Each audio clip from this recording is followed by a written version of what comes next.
Hello! In this video, I am going to show you some writing samples, and I will explain you why some of them have a B1 level of the language and why some of them don't.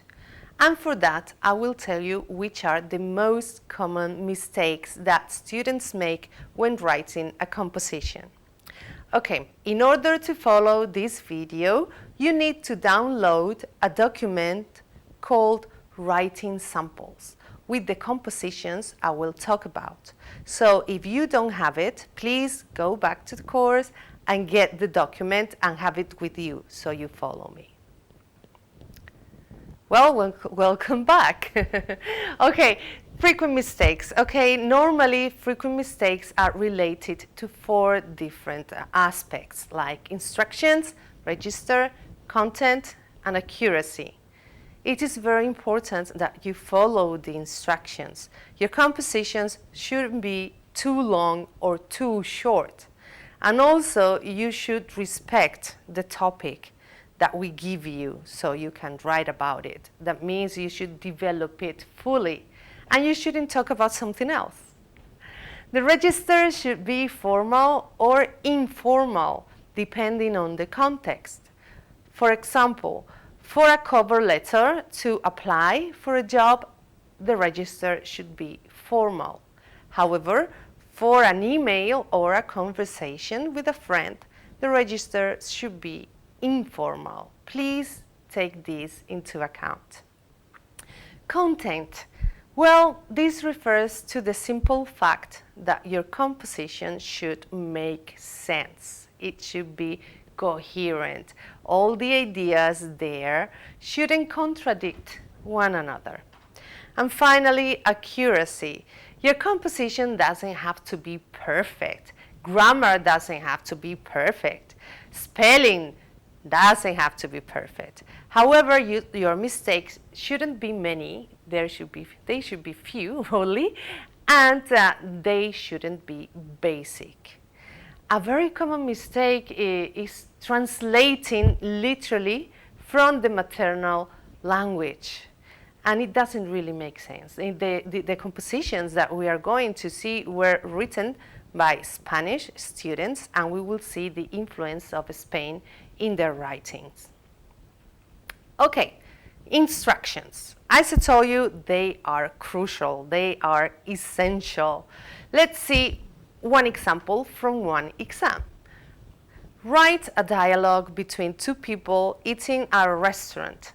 One of them is a vegetarian and is complaining because there are not enough vegetarian dishes. The other is trying to cheer her or him up by commenting on the nice selection of healthy desserts they have. Between 100 and 150 words. Okay, first example. Text 1. This is not a B1 level. Why?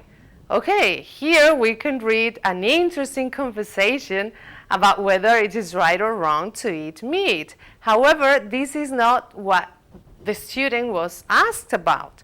He should have written something else, okay? It started well, a vegetarian, a restaurant, a discussion with somebody who is not a vegetarian, but it stopped there. The student should have developed the topic fully because there were more instructions. Also, in relation to accuracy, there are many problems. For instance, grammar is highly influenced by the first language. For instance, we find ellipses of the subject, which is common in Spanish, but not in English. For instance, don't like it instead of don't you like it? And we also see other literal translations from Spanish of phrases like no es eso, which we find as not is this. In English, this doesn't make any sense. It should be something like that's not the problem or that's not it. Also, we find many basic mistakes which are not acceptable in this level, in an intermediate level. For instance, a wolves is a plural noun, so a shouldn't precede it, or a active live instead of an active live. And we also find problems with the verbs. I was not began instead of I haven't started. Okay, now let's go on with text number 2. Here, the instructions are not followed in relation to the topic either. Content. Here we also have a problem with the content because it's very contradictory. At the beginning, one of the speakers is talking about her dissatisfaction with the restaurant.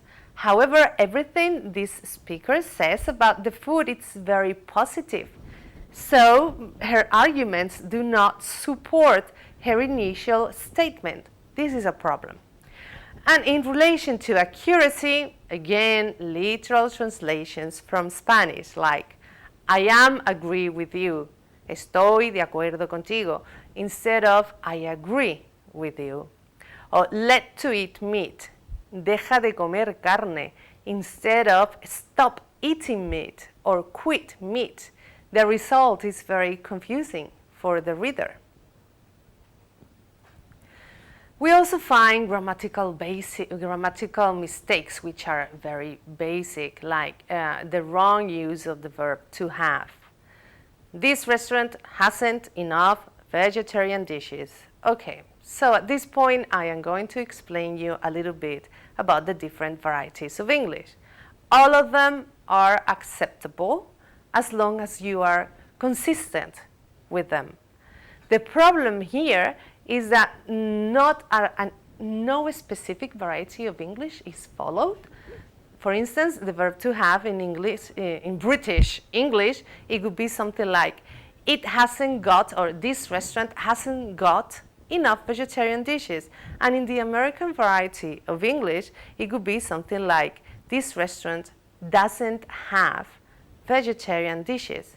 However, hasn't without got or without doesn't is simply incorrect. Okay, finally we get to a B1 level of English. This is what we expect. Text 3 is what we expect to read.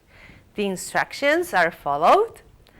Well, maybe it is a little bit too long, but we compensate sometimes, okay? It's not too long, just a little bit, but everything else is great, so we are okay with it.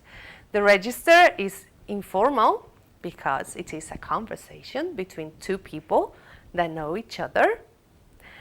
The content is perfect. We have internal coherence. It follows the topic and it's very coherent.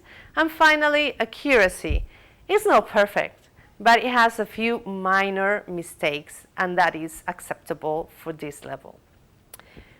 Well, I hope this was useful for you. Thank you for your attention.